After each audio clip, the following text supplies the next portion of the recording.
परित्रास्त्वं हरिनाम संशयामि नीलाचलनिवासाय नित्याय परमात्मने बलभद्रसुभद्राभ्यां जगन्नाथाय ते नमः। मनोजवं मारुतुल्यवेगं जितेन्द्रियं बुद्धिमतां वरिष्ठं वातात्मजं वानरयोत्तममुखं श्रीरामदूतं शरणं प्रपद्ये। नमस्ते गिरिराजाय श्रीगोवर्धननामिने अशेषक्लेशनाशाय परम आनंद।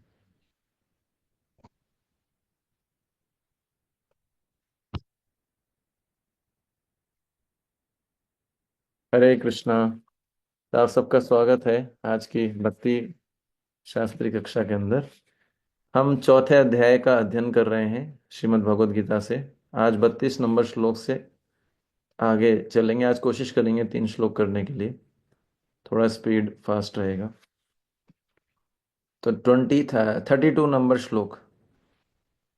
एवं बहुविधा यज्ञ एवं बहुविधा यज्ञा वितता ब्रह्मणो मुखे वितता ब्रह्मणो मुखे कर्मजान् विदितान् सर्वान् कर्मजान् विदितान् सर्वान् एवं ज्ञात्वा विमोक्ष्यसे। एवं ज्ञात्वा विमोक्ष्यसे। हरे कृष्ण। तो इसका जो है अनुवाद हम पढ़ते हैं और फिर इस पर चर्चा करेंगे। हम्म। तो यहाँ पर इस श्लोक के अंदर इसका अनुवाद इस प्रकार है। ये विभिन्न प्रकार के यज्ञ वेद सम्मत हैं और ये सभी विभिन्न प्रकार के कर्मों से उत्पन्न हैं। इन्हें इस रूप में जानने पर तुम मुक्त हो जाओगे। तो ये जो श्लोक है इसके अंदर कुछ शब्द इंपॉर्टेंट हैं। जैसे एक तो ब्रह्मणों मुखे। ब्रह्मणों मुखे का अर्थ है कि वेदों का मुख। एक है कर्म जान, यानी कर्मों से उत्पन्न। एक है विमुक्त से। तो हम इस पे फोकस करेंगे थोड़ा, ठीक है।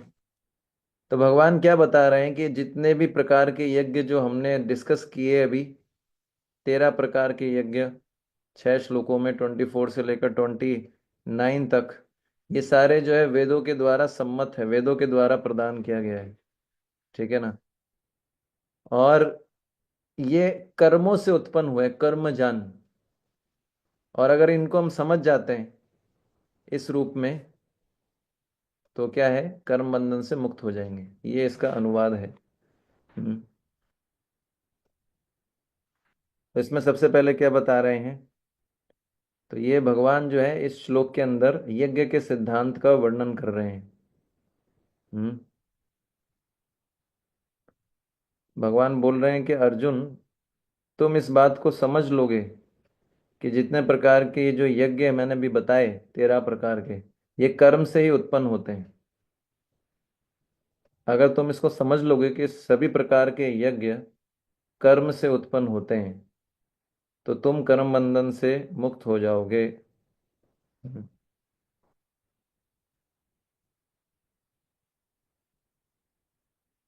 तो सबसे पहले भगवान बोल रहे हैं एवं बहुविधा यज्ञ वितता ब्रह्मणों मुखे।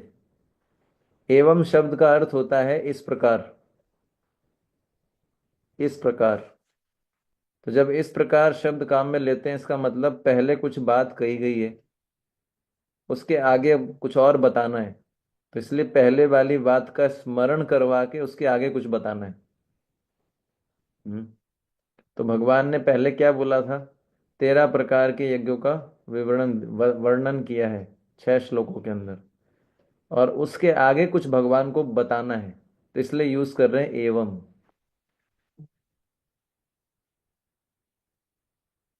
तो अभी तक भगवान ने 13 प्रकार के यज्ञों का वर्णन किया। उसके बाद भगवान बोल रहे हैं एवं बहुविधा, बहुविधा यज्ञ। ये 13 प्रकार के यज्ञ हैं इस प्रकार, लेकिन आगे कुछ और बताना चाहते हैं। फिर क्या बता रहे हैं, बहुविधा यज्ञ। बहुविधा यज्ञ का अर्थ क्या है, अनेक प्रकार के यज्ञ, अनेक प्रकार के यज्ञ। तो भगवान ने जो यज्ञ बताए थे, जो आपने सुने भी, 13 प्रकार के यज्ञ, ये अलग अलग हैं सारे, अलग अलग प्रकार के यज्ञ हैं।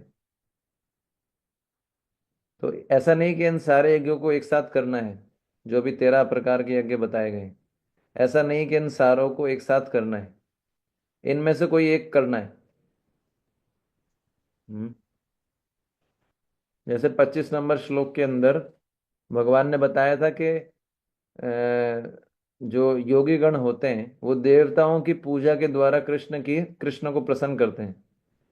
तो ये 25 नंबर जो श्लोक था, उसमें भगवान ने पहली लाइन में ये बोला था कि जो योगी गण होते हैं वो देवताओं की पूजा के द्वारा कृष्ण को प्रसन्न करते हैं। ये पहली लाइन में बोला था। और दूसरी लाइन में क्या बोला कि कुछ ऐसे भी योगी गण होते हैं जो देवताओं की पूजा छोड़कर डायरेक्ट कृष्ण की सेवा में दिन रात लगे रहते हैं। ये मैंने बताया था जब 25 नंबर श्लोक चर्चा किया था। तो अब इन दोनों में से कोई एक ही प्रकार का यज्ञ कर सकता है, दोनों को एक साथ थोड़ी कर सकता है। या तो वो देवताओं की पूजा करेगा कृष्ण की प्रसन्नता के लिए, या देवताओं की पूजा छोड़ के कृष्ण की सेवा में दिन रात लगा रहेगा, दोनों थोड़ी कर सकते हैं।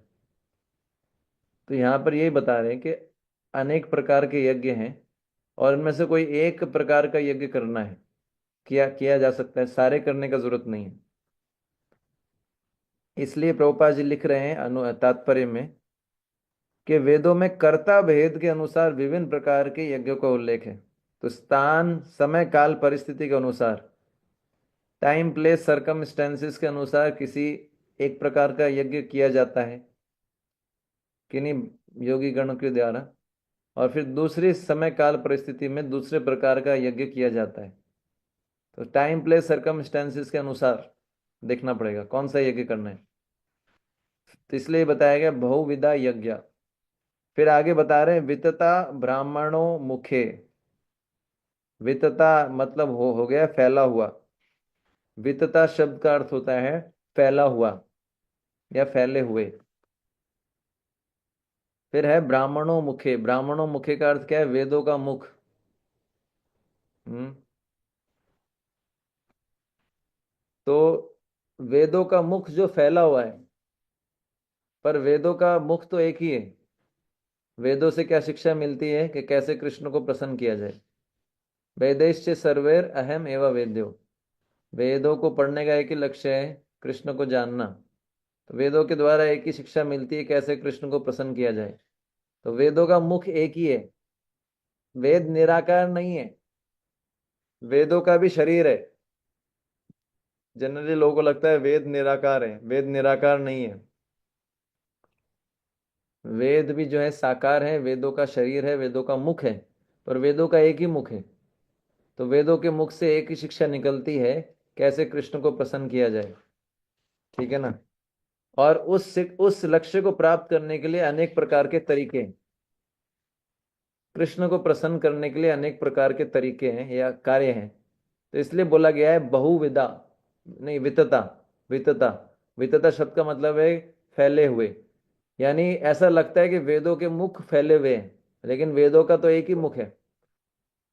तो वेदों के मुख से जो शिक्षा निकलती है वो फैली हुई है, वो विस्तृत है। वो क्या है? उसका विस्तार हो गया है। वेदों की शिक्षा क्या है? कृष्ण को प्रसन्न करना, लेकिन कैसे प्रसन्न करना से कई तरीके हैं। है ना? तो जनरली हमको पता नहीं होता, हमको लगता है कि वेद निराकार है, वेदों का कोई शरीर नहीं है, वेदों का कोई मुंह नहीं है। वेद का भी मुख है। इसका प्रूफ आता है श्रीमद् भागवतम में। 10th कैंटो पढ़ेंगे आप कभी जीवन में, अगर पढ़ पाए तो। 10th कैंटो, है ना। यस प्रभु जी, वेदों ने स्तुति करी थी भगवान की।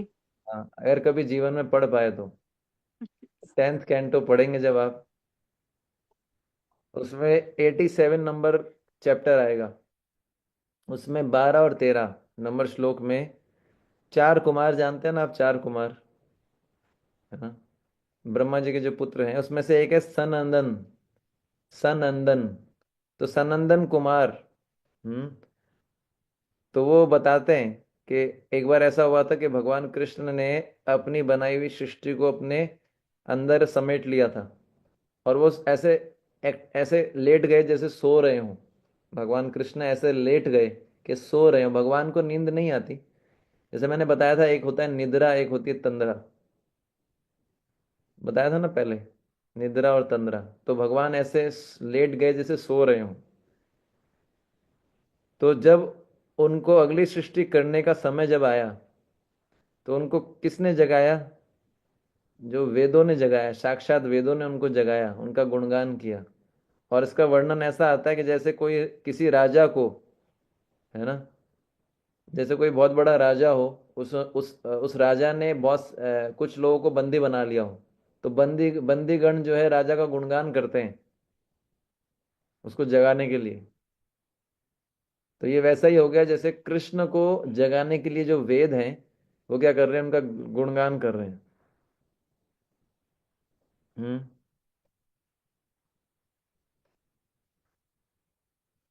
तो गुणगान करने के लिए तो मुंह होना चाहिए ना, वरना गुणगान कैसे करेंगे?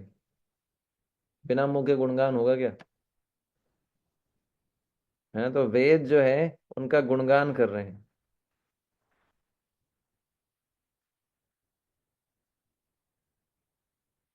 हम्म। वेदों में अनेक प्रकार की चीजें बताई गई हैं भगवान कृष्ण के बारे में। और फिर बताया गया है कि फिर जैसे, तो ये एक पॉइंट था कि वेद जो है वो क्या है, साकार है, वेदों का मुंह है, वेदों का शरीर है। ठीक है। और मनुष्य जीवन में जो है यज्ञ बड़े आवश्यक हैं। मनुष्य जीवन के अंदर यज्ञ को की बड़ी आवश्यकता है, ये खुद भगवान कृष्ण बताते हैं युधिष्ठिर महाराज को। महाभारत के अंदर एक अश्वमेधिक पर्व आता है, उसमें भगवान कृष्ण युधिष्ठिर महाराज को शिक्षा देते हैं। बोले कि आप सबको पता है ना, तीन प्रकार के दुख होते हैं, तीन प्रकार के क्लेश, आध्यात्मिक, आदि दैविक और आदि भौतिक। सुना है आपने? तो भगवान बताते हैं कि जो व्यक्ति, ये युधिष्ठिर महाराज को बोल रहे हैं, कि जो व्यक्ति यज्ञ का आचरण करता है तीनों प्रकार के दुखों से मुक्त हो जाता है। यानी अगर कोई यज्ञ करेगा तो उसके तीन प्रकार के क्लेश खत्म हो जाएंगे, आदि आध्यात्मिक, आदि दैविक और आदि भौतिक। अगर कोई व्यक्ति चाहता है अपने क्लेश खत्म करना, दुख खत्म करना, तो उसे यज्ञ करना चाहिए। ठीक है ना? तो बताते हैं भगवान कृष्ण कि जब सृष्टि प्रारंभ हुई थी उस समय क्या है, भगवान भगवान खुद ही अपने बारे में बता रहे हैं, लेकिन इनडायरेक्टली बोल रहे हैं। भगवान बोल रहे हैं जब सृष्टि प्रारंभ हुई थी तो श्री भगवान ने, भगवान बोले श्री भगवान ने क्या किया, वेदों और यज्ञों का एक साथ रचना किया। ठीक है ना? और वेदों के अध्ययन का फल बताया गया, क्या? यज्ञ करना। वेदों के अध्ययन का फल क्या है? यज्ञ करना। जैसे हम इतने सारे ग्रंथ पढ़ते हैं प्रभुपाद जी का, उसका फल क्या होना चाहिए? भगवान की सेवा करना। सिंपल। अब इतने सारे ग्रंथ पढ़ लिए लेकिन सेवा नहीं कर रहे, इसका मतलब क्या है? ग्रंथ पढ़ने का फल नहीं मिला। समझ में आया ना? तो इसी प्रकार से वेदों का अध्ययन का फल क्या है? यज्ञ करना। और वेदों को इस प्रकार से रचना किया गया है कि जो व्यक्ति उनको पढ़ेगा उसको यज्ञ करने की ऑटोमेटिकली उसमें वृत्ति आ जाएगी, प्रवृत्ति उत्पन्न होगी। जैसे प्रभुपाद जी के ग्रंथ पढ़ते हैं तो ऑटोमेटिकली व्यक्ति भक्ति करने के लिए कन्विंस हो जाता है। अगर पढ़ेगा तो कन्विंस होगा। ठीक है ना? तो फिर वहां पर भगवान बताते हैं कि जो वेद है, जैसे ऋग यजुर सामवेद, उसके मंत्रों के द्वारा यज्ञों का ही वर्णन होता है। यहाँ तक कि भगवान कृष्ण बताते हैं कि संसार में जो भी रस है, सभी प्रकार के रस, घी, सुगंधित पदार्थ, रत्न मणि सोना लोहा, ये सब इसलिए उत्पन्न हुए ताकि यज्ञ कर पाए। यज्ञ के लिए इन जो है उत्पत्ति हुई है इनकी।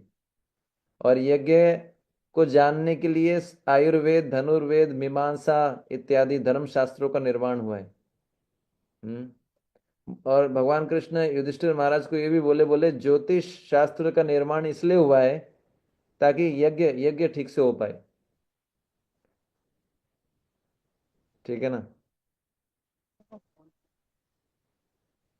तो इस प्रकार से भगवान कृष्ण बता रहे हैं कि इस संसार में जो भी उत्पन्न हुआ है सब। खाना जब गरम खाना बोलिए वेज खाना लिए खाना है। स्पेशल साउंड इफेक्ट आता है ताकि आप लोग मोनोटोनस न लगे आपको। है ना। ये हमारी भक्ति शास्त्री क्लास की स्पेशलिटी है कि हर क्लास में कुछ ना कुछ ऐसा होता है। तो इस प्रकार से जो भी संसार में जो भी उत्पन्न हुआ है, हर चीज यज्ञ करने के लिए उत्पन्न हुई है। गायों की उत्पत्ति इसलिए हुई है ताकि यज्ञ में जो घी डले, गायों से आएगा दूध, घी, घृत, जो भी इत्यादि, ये भगवान बताते हैं, है ना। तो भगवान फिर युधिष्ठिर महाराज को बोलते हैं, जो लोग बाल्यकाल से यज्ञ का आचरण करते हैं, बचपन से जिनको यज्ञ करना सिखाया जाता है, और जो लोग क्रोध और लोभ से रहित हैं, जिनके अंदर क्रोध और लोभ नहीं है, जो शांत भाव से दोनों समय मेरे परायण होकर मेरा ध्यान करते हैं, भगवान बोलते हैं वह सूर्य मंडल को भेद कर मेरे धाम को प्राप्त करते हैं, उनको संसार में लौटना नहीं पड़ता। तो ये यज्ञ की महिमा बता रहे हैं भगवान कृष्ण युधिष्ठिर महाराज को। महाभारत के अंदर यज्ञ का महत्व बता रहे हैं कि मनुष्य जीवन में यज्ञ बहुत ही महत्वपूर्ण है। तो हम भी यज्ञ करते हैं, ठीक है ना। हम लोग भी यज्ञ करते हैं। कौन सा यज्ञ करते हैं? हमारा हर कार्य यज्ञ हो जाता है। वैसे संकीर्तन यज्ञ मुख्य है। यज्ञ संकीर्तन प्राय। फिर हम जो भोजन ग्रहण करते हैं वो भी यज्ञ है, प्रसाद। तो इसलिए यज्ञ करना बड़ा आवश्यक है। मनुष्य जीवन कंपलसरी है यज्ञ करना। अब ये समझ में आया आपको? ये हमने पहले चीज डिस्कस करी। सेकंड क्या है? भगवान बोल रहे हैं कर्म जान विधि तान सर्वान। कर्म जान विधि तान सर्वान, समझ में आया? प्रभु जी, यहाँ जो पहली लाइन में कर्ता भेद है, ये वही है कि प्लेस सर्कमस्टेंसेस और इसके अकॉर्डिंग। हाँ, ओके समय प्रभु जी। काल परिस्थिति के अनुसार किसी की क्षमता होगी एक पर्टिकुलर तरह का यज्ञ कर पाएंगे, किसी की क्षमता होगी वो वाला यज्ञ कर पाएंगे, तो उसके अनुसार कर्ताओं की अलग अलग स्टेटस के अनुसार, स्थिति के अनुसार, ओके प्रभु जी। ठीक है। तो फिर भगवान बोलते हैं कर्म जान विधि तान सर्वान। फिर भगवान बोलते हैं सभी यज्ञों को तुम कर्म से उत्पन्न हुआ मानो। अब यहाँ पर थोड़ा क्लैरिफिकेशन देना पड़ेगा। पहले वाली लाइन में भगवान क्या बोले? सभी प्रकार के यज्ञ कहाँ से उत्पन्न हुए हैं? वेदों से उत्पन्न हुए। और सेकंड लाइन में भगवान क्या बोल रहे हैं? कि कर्मों से उत्पन्न हुए। तो यहाँ पर थोड़ा ऐसा लगता है कि कॉन्ट्रडिक्शन है। एक तरफ तो भगवान बोलते हैं सारी यज्ञ वेदों से उत्पन्न हुए हैं, एक तरफ भगवान बोलते हैं सारे यज्ञ कर्मों से उत्पन्न हुए। तो किससे उत्पन्न हुए? तो इस कॉन्ट्रडिक्शन का सॉल्यूशन मिलता है भगवत गीता के 3 अध्याय के 14 और 15 नंबर श्लोक में। पढ़ा था ना आपने? तो उसके अंदर भगवान ने बताया कि वेदों से कर्म उत्पन्न होते हैं और कर्म से यज्ञ उत्पन्न होते हैं। देख लीजिए आप 3.15 और 3.14। भगवान बोलते हैं ये जहां पर वो अन्न वाला आता है ना, अन्न, अन्न कैसे उत्पन्न होगा? वर्षा से।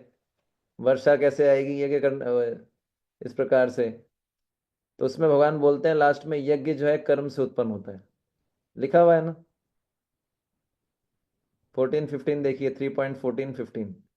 तो वेदों के अंदर वेदों से कर्म उत्पन्न होते हैं, कर्म से यज्ञ उत्पन्न होते हैं।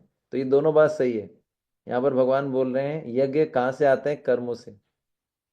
और पहले भगवान ने बोला यज्ञ वेदों से, वेदों के मुख से आए हैं। तो ये दोनों सही है, क्योंकि जिन कर्मों के द्वारा यज्ञ किए जाते हैं, मतलब यज्ञ को करने के लिए कुछ एक्टिविटी करनी पड़ेगी ना। कोई भी यज्ञ करना है तो कुछ कार्य करना पड़ेगा उसके, उसको करने के लिए। यज्ञ मतलब उसमें कुछ एक्टिविटी होगी, उसमें कुछ कार्य होंगे।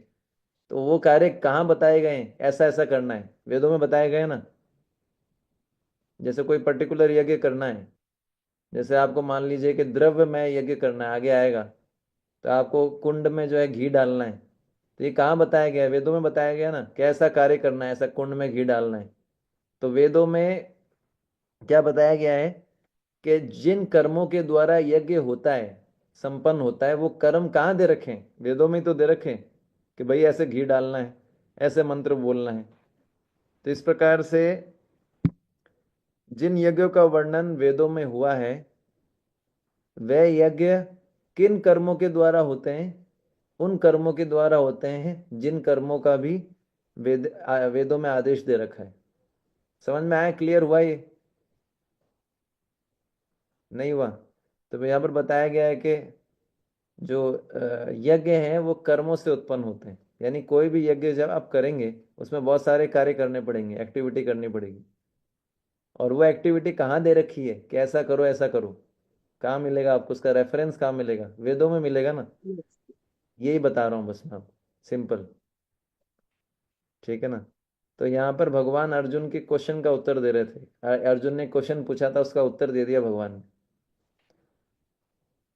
अर्जुन ने तीसरे अध्याय के पहले श्लोक में क्वेश्चन पूछा था कि बोले आप मुझे इस युद्ध रूपी घोर कर्म में क्यों लगा रहे हैं?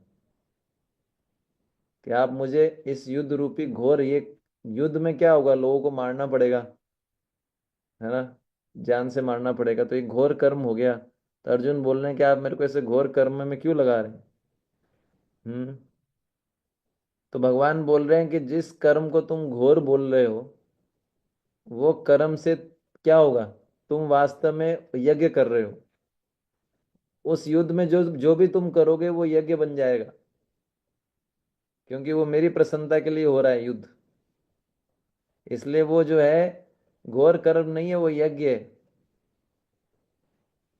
तुम जो ये लड़ाई कर रहे हो ये यज्ञ कर रहे हो, घोर कर्म नहीं कर रहे हो।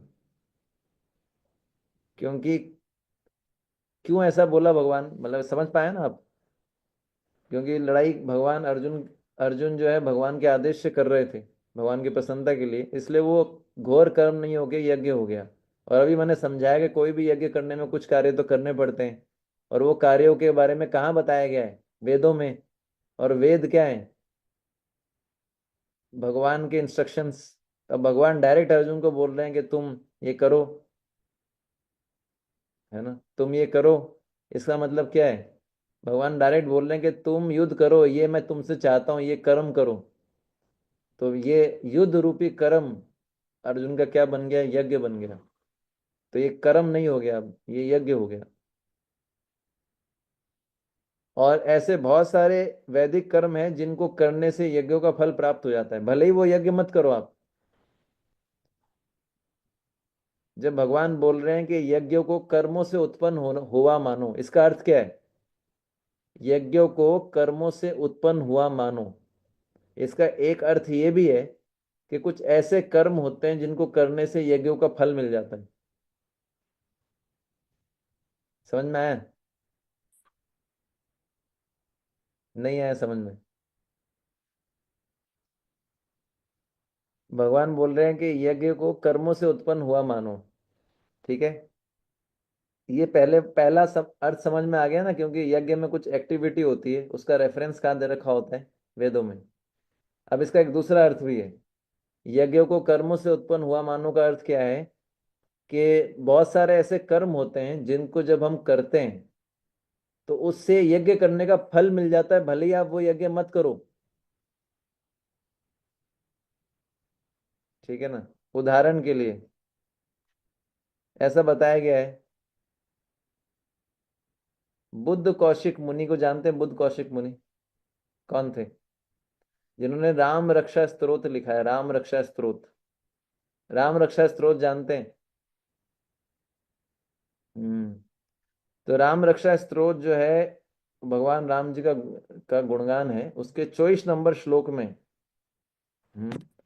बहुत सुंदर वर्णन आता है। हम्म।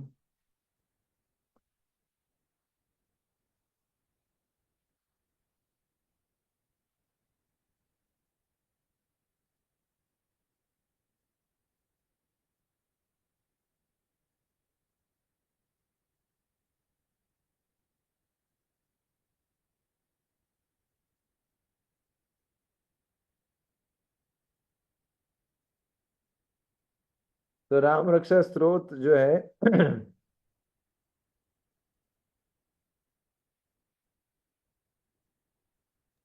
प्रभु जी, ऋषि का नाम क्या बताया आपने?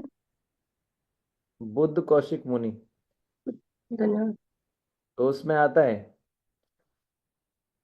हम्म वेदांत वेद्यो यज्ञेश पुराण पुरुषोत्तम जानकी वल्लभ श्रीमान प्रमेय पराक्रमः इति इत्येतानि जप जप जप नित्यम मद भक्त श्रद्धयान्वितः। इसका अर्थ क्या है? इसका अर्थ है, वो बताते हैं कि जो व्यक्ति भगवान श्री रामचंद्र के जानकी वल्लभ, जानकी जी को जो आनंद प्रदान करते हैं, जानकी वल्लभ जैसे नामों का प्रतिदिन श्रद्धा पूर्वक जप करता है, उसे अश्वमेध यज्ञ से भी अधिक फल प्राप्त होता है, ये बताया गया। यानी आपको अश्वमेध यज्ञ करना नहीं पड़ेगा। अश्वमेध अश्वमेध यज्ञ किए बिना आपको अश्वमेध यज्ञ के फल से ज्यादा फल प्राप्त हो जाएगा। कैसे? भगवान के नाम का उच्चारण करने से, जानकी वल्लभ इत्यादि। तो आपने क्या किया? भगवान के नाम का उच्चारण किया और आपको फल अश्वमेध करने का या उससे ज्यादा मिल गया। तो आपने वो यज्ञ किया नहीं, फिर भी उसका फल मिल गया ना। तो भगवान बोल रहे हैं कि यज्ञ कहाँ से उत्पन्न होते हैं? कर्मों से। तो इसका अर्थ ये है कि जब कुछ ऐसे कार्य करोगे जिससे यज्ञ करने का फल ही आपको मिल जाएगा, खत्म, यज्ञ करना ही नहीं पड़ेगा। वो आपने जो कार्य किया, जैसे यहाँ पर जानकी वल्लभ इत्यादि नाम का उच्चारण किया, तो इससे क्या होगा? यज्ञ का फल मिल गया ना आपको, यज्ञ करने की जरूरत ही नहीं पड़ी। इसलिए बोला गया है कि कुछ ऐसे कार्य होते हैं जिनको करने से कुछ ऐसे कर्म होते हैं जिनको करने से यज्ञ का फल मिल जाता है। इसलिए भगवान बोल रहे हैं यज्ञ कहाँ से आए? कर्म जान, यज्ञ कर्मों से उत्पन्न हुए। ठीक है, दो अर्थ हैं। एक तो कि यज्ञ जो है, यज्ञ के अंदर कुछ एक्टिविटीज होते हैं, कुछ कर्म होते हैं, कुछ कार्य होते हैं, उसका रेफरेंस कहाँ दे रखा है? वेदों में। और दूसरा अर्थ क्या है कि कुछ ऐसे कार्य होते हैं जिनको करने से यज्ञ का फल डायरेक्ट मिल जाता है। इसलिए बोला गया है यज्ञ कर्मों से उत्पन्न हुए। ठीक है, फिर हम आगे चलते हैं। एवं ज्ञात्वा विमोक्ष्यसे, फिर भगवान बोलते हैं इस प्रकार तुम जानकर मुक्त हो जाओगे। तो विमोक्ष्यसे का अर्थ क्या है? विशेष रूप से मोक्ष मिलना, है ना। विशेष रूप से मोक्ष मिलना, विशेष रूप से मुक्त हो जाना। ठीक है ना। तो भगवान के हाथों से बहुत सारे असुर मारे जाते हैं, उनको भी मुक्ति मिलती है, पर उनको विशेष रूप से मुक्ति नहीं मिलती। यहाँ पर भगवान क्या बोल रहे हैं? मोक्ष से नहीं बोल रहे, क्या बोल रहे हैं? विमोक्ष से, विशेष प्रकार से मोक्ष मिलना। जब असुर लोग भगवान के हाथों से मारे जाते हैं तो उनको मुक्ति मिलती है, मोक्ष मिलता है। लेकिन अर्जुन को भगवान बोल रहे हैं विमोक्ष से, विशेष रूप से मुक्ति या मोक्ष मिलता है। अब ये सामान्य मुक्ति और विशेष रूप से मुक्ति में क्या अंतर है? जब सामान्य रूप से मुक्ति मिलती है तो केवल क्या होता है? जन्म मृत्यु के चक्र से मुक्ति मिलती है। लेकिन जब विशेष रूप से मुक्ति मिलती है तो कृष्ण की सेवा भी प्राप्त होती है, जो कि सामान्य, इसको लोग बोलते हैं ना, मेरे को मुक्ति से दे दो, मुक्ति दे दो, है ना। मुक्ति मुक्ति, वो मुक्ति क्या है? जन्म मरण के चक्कर से मुक्त कर दो। उनको सेवा नहीं चाहिए, उनको पता ही नहीं सेवा के बारे में, क्योंकि वो संसार में कार्य करके परेशान है। तो उनको लगता है कार्य करने से ही जो है कष्ट है, तो कार्य करो ही मत, ना रहेगा बांस ना बजेगी बांसुरी। पर जो कृष्ण भक्त होते हैं उनके लिए मोक्ष का अर्थ होता है कृष्ण की सेवा। तो जो कृष्ण की सेवा कर रहा है वो ऑलरेडी मुक्त है, इसलिए बोला जाता है। तो विशेष रूप से मुक्त होने का अर्थ क्या है? कृष्ण की सेवा मिल जाना। तो हमारे भक्ति में जीवन का सबसे महत्वपूर्ण चीज क्या है? सेवा। हम जब करते हैं तो उसमें क्या मांगते हैं? सेवा मांगते हैं ना, हर जगह। तो सेवा जो है वो, चैतन्य महाप्रभु क्या बोलते हैं? है ना, मम जन्मनि जन्मनिश्च भवताद भक्तिर अहितुकितोहि, ना धनम ना जन्म ना सुंदरी। कविता वाज मम जन्मनि जन्मनेश्वरे भवताद भक्तिर, सेवा। तो इसलिए जो है विशेष मुक्ति का अर्थ है सेवा। सेवा मिल रही है इसका मतलब हम मुक्त है, सेवा नहीं मिल रही है इसका मतलब क्या है? हम मुक्त नहीं हो पा रहे। समझ गए ना। जितना सेवा करते हैं उतना जो है मुक्ति की ओर अग्रसर हो। विशेष रूप से मतलब हमारे पे कृपा है भगवान की। ठीक है ना। तो भगवान अर्जुन को बोल रहे हैं अगर तुम ये समझ लोगे कि ये युद्ध रूपी जो घोर कर्म है, ये घोर कर्म नहीं है, बल्कि ऐसा कर्म है जिसके द्वारा तुम्हें समस्त प्रकार के यज्ञों का फल प्राप्त होगा। और समस्त प्रकार के यज्ञों का फल क्या है? मेरी सेवा प्राप्त हो जाएगी। हम्म। तो जब सामान्य मुक्ति मिलती है तो जन्म मृत्यु के चक्कर में फिर से फंस सकता है कोई व्यक्ति। पर जो लोग कृष्ण की सेवा प्राप्त कर लेते हैं वो इस संसार में वापस नहीं आते। इस मृत्यु सागर के बंधन से, मृत्यु संसार के बंधन से छूट जाते हैं। हम्म। इस संसार में जितने भी भोग सुविधा हैं वे सब अनित्य हैं और कष्ट में डालने वाले। आपने देखा है ना कि जब डेजर्ट के अंदर जाते हैं तो वहां पर पानी दिखता है, इसको मिराज बोलते हैं, मृग मरीचिका। तो वो जो है देखता है इधर पानी है, उसके पीछे जाता है, फिर उसको पानी मिलता ही नहीं है। राजस्थान में जो है इतनी गर्मी है कि सड़कों पे भी आपको उसको दिखता है, पानी दिखता है, पर वो होता नहीं।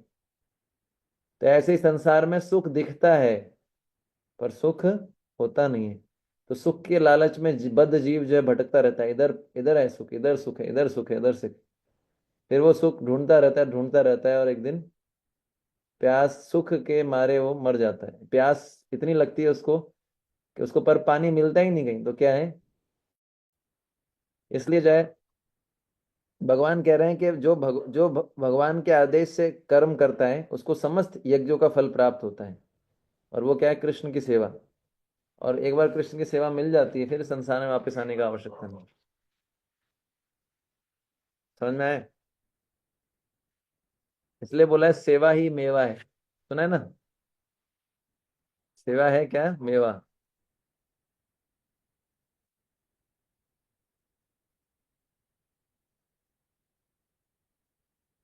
अब आगे अगले श्लोक पे चलते हैं।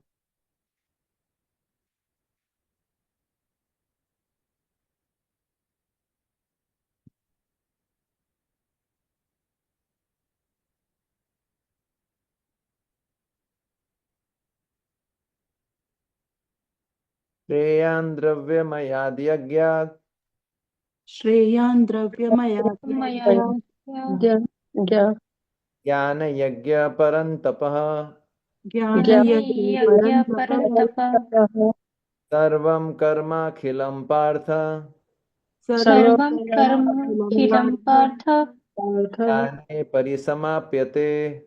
ज्ञाने ज्ञाने परिसमाप्यते। परिसमाप्यते। समाप्यते। हे परंतप, द्रव्य यज्ञ से ज्ञान यज्ञ श्रेष्ठ है। हे पार्थ, अंतोतगत्वा सारे कर्म योगियों का अवसान दिव्य ज्ञान में होता है। ये बड़ा इंपॉर्टेंट श्लोक है हमारे लिए।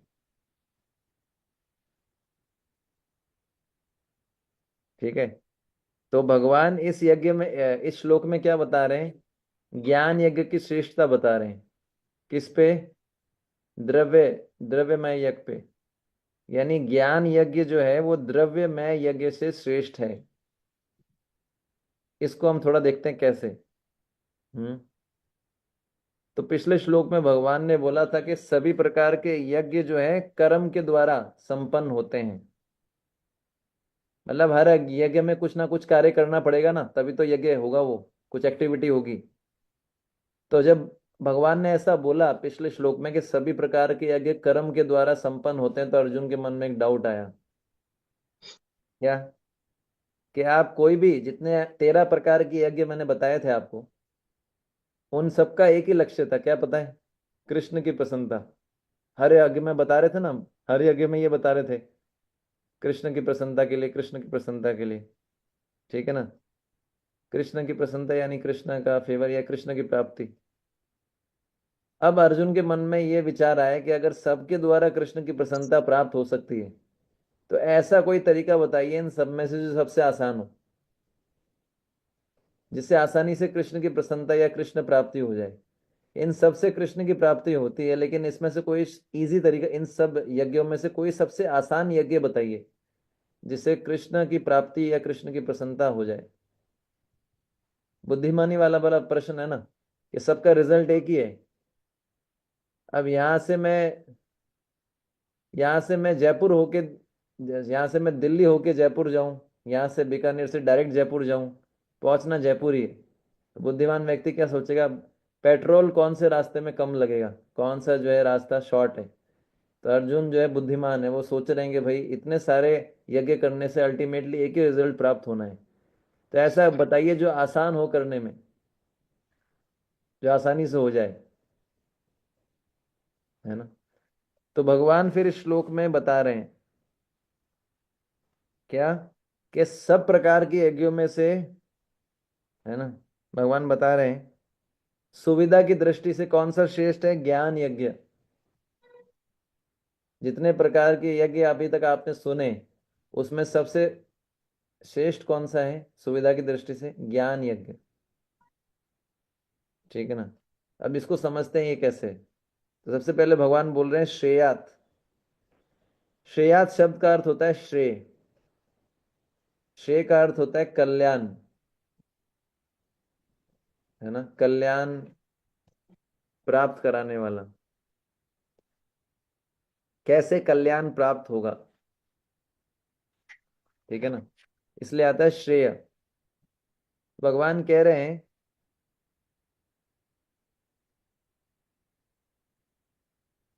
ये द्रव्यमय यज्ञ जो यहाँ पर बताया गया है वो भी कल्याणकारी है। कल्याण मतलब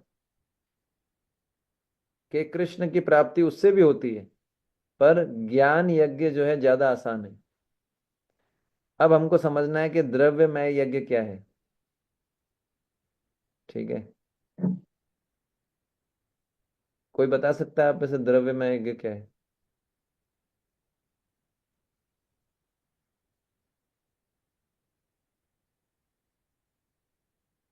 हाँ माता जी। हरे कृष्णा प्रभु जी मुझे ज्यादा नॉलेज नहीं है, लेकिन जैसे तो नाम इंडिकेट कर रहा है द्रव्यमय यज्ञ, मतलब बहुत सारा वेल्थ और फाइनेंसेस लगा के यज्ञ किया जाता है। लेकिन इसका एम शायद हो सकता है कि अपनी भौतिक तुष्टि हो, या ज्यादा वेल्थ लग्जरी वाली लाइफ मिले, ऐसा कुछ प्रभु जी। द्रव्यमय यज्ञ का अर्थ क्या है। आप खूब सारा वेल्थ लगा के, हाँ, यही हुआ ना अर्थ प्रभु जी। हाँ, इसको थोड़ा हम डिटेल में समझ। प्रभु जी, आवश्यकता के अनुसार चीजों को एक जगह से दूसरी जगह पे ट्रांसफर जब होती है तो वो द्रव्यमय यज्ञ होता है। हाँ, तो ये जो है, धन्यवाद आपने बताया। लेकिन जैसे एक कढ़ाई, जैसे आप लोग रोज कढ़ाई में घी डाल के तड़का लगाते हैं, इसको द्रव्यमय यज्ञ बोलते हैं। बनाते हैं ना, सुबह शाम तड़का लगाते हैं, ये द्रव्यमय यज्ञ है। तो जो आपने बताया, जो पहले जो आया था वो क्या है, द्रव्य यज्ञ है। ये द्रव्यमय यज्ञ है। पहले जो श्लोक में आया था द्रव्य यज्ञ, मैंने जिसका अर्थ बताया था कि आवश्यकता के अनुसार किसी वस्तु को एक मनुष्य से दूसरे मनुष्य के पास ट्रांसफर करना, बहुत समाज की स्थिति के अनुसार बताया था ना पहले, द्रव्य यज्ञ। वो द्रव्य यज्ञ अलग है और ये द्रव्यमय यज्ञ अलग है। जो पहले मैंने द्रव्य यज्ञ बताया था वो अलग है, और द्रव्यमय यज्ञ जो यहाँ बताया गया ये अलग है। ठीक है ना। तो द्रव्य शब्द के दो अर्थ होते हैं। एक तो होता है कोई वस्तु या सामग्री, कोई भी वस्तु या सामग्री, और दूसरा अर्थ होता है धन संपत्ति। ठीक है। तो अगर अगर वस्तु या सामग्री की बात करें तो द्रव्य में यज्ञ का अर्थ क्या होता है, ऐसा यज्ञ जिसमें बहुत सारी वस्तु या सामग्री चाहिए होती है। तो अगर किसी को द्रव्य में यज्ञ करना है तो उसको एक बहुत बड़ा हवन कुंड बनाना पड़ेगा। उसके लिए स्थान चाहिए, एक पवित्र स्थान, उसमें कुंड बनाना पड़ेगा। फिर उसमें एक ना अग्नि प्रज्वलित करनी पड़ेगी। अग्नि में डालने के लिए लकड़ियां चाहिए, है ना, लकड़ियां चाहिए उस अग्नि में। फिर उसमें जो है डालने के लिए हवन सामग्री चाहिए, जैसे घी है, दूध है, दही है, चीनी है, तिल है, जौ है। ये सब जो है यज्ञ में डालने की सामग्री है। ठीक है। तो ऐसा यज्ञ जिसमें बहुत सारी सामग्री की आवश्यकता पड़ती है उसको बोलते हैं द्रव्यमय यज्ञ। और ऐसा यज्ञ जिसमें बहुत सारे धन और संपत्ति की आवश्यकता पड़ती है उसको भी द्रव्यमय यज्ञ बोलते हैं। तो ये इतनी सारी सामग्री जब आप खरीदेंगे तो उसके लिए क्या चाहिए, पैसे चाहिए कि नहीं चाहिए। तो धन संपत्ति चाहिए, धन होगा तभी तो आप खरीद पाएंगे इतना सब सामग्री। समझ में आए? आप थोड़ा समझते हैं द्रव्यमय यज्ञ कितने कैसे होते हैं, किस लेवल पे किए जाते थे द्रव्यमय यज्ञ। तो आपने अश्वमेध यज्ञ का नाम सुना, अभी मैंने बताया। एक राजसूय यज्ञ भी होता है, सुना है राजसूय यज्ञ? है ना? आपको पता है राजसूय यज्ञ कितना किस लेवल पे किया जाता था? आपको बताता हूँ पहले यज्ञ किस लेवल पे किए जाते थे, फिर आपको समझ में आएगा कि भैया सतयुग में जो है, त्रेता युग में यज्ञ किए जाते थे, इसलिए भगवान ने बोल दिया कलौ तद हरि हरि कीर्तनाथ। क्यों बोला भगवान ने कलौ तद हरि कीर्तनाथ? अब मैं आपको बताऊंगा, समझ में आएगा आपको भगवान ने क्यों बोला। ठीक है?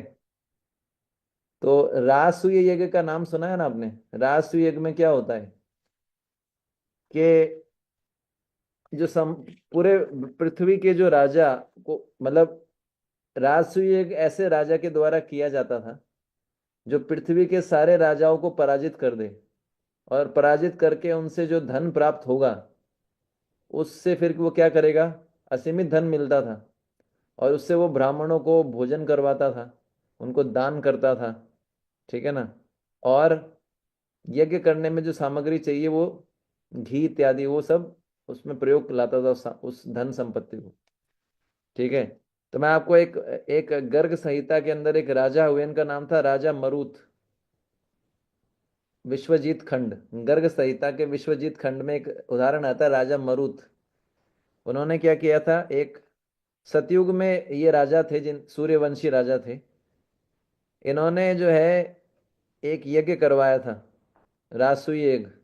उसका डिस्क्रिप्शन बताता हूं मैं आपको कैसा होता है राजसूय यज्ञ, तब आपको समझ में आएगा। ठीक है ना? तो उन्होंने जो है यज्ञ कुंड बनाया, पता है कितना बड़ा था यज्ञ कुंड?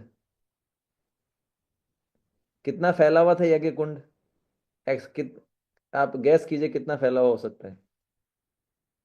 यज्ञ कुंड जानते हैं ना, जो दीक्षा होता है ना, दीक्षा, दीक्षा में यज्ञ कुंड बनाते हैं ना। सोचिए कितना कितना हो सकता है, राजसूय यज्ञ में यज्ञ कुंड कितना था उनका, कोई गैस लगा सकता है? प्रभु जी जिस हिसाब से आप पूछ रहे हैं तो किलोमीटर्स में ही होगा पक्का। हाँ, कितना किलोमीटर? एक नो किलो आइडिया प्रभु जी। हम्म। तो यज्ञ कुंड जो था वो 60 किलोमीटर था विस्तृत। कितना? 60 किलोमीटर वाइड स्प्रेड, फैला हुआ था।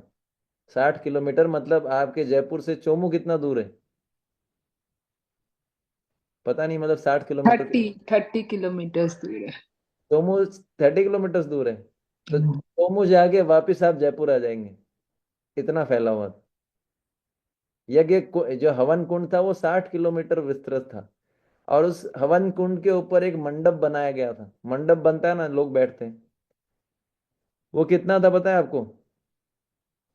240 किलोमीटर लंबा और 240 किलोमीटर चौड़ा।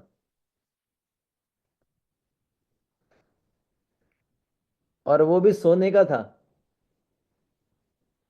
240 किलोमीटर लंबा।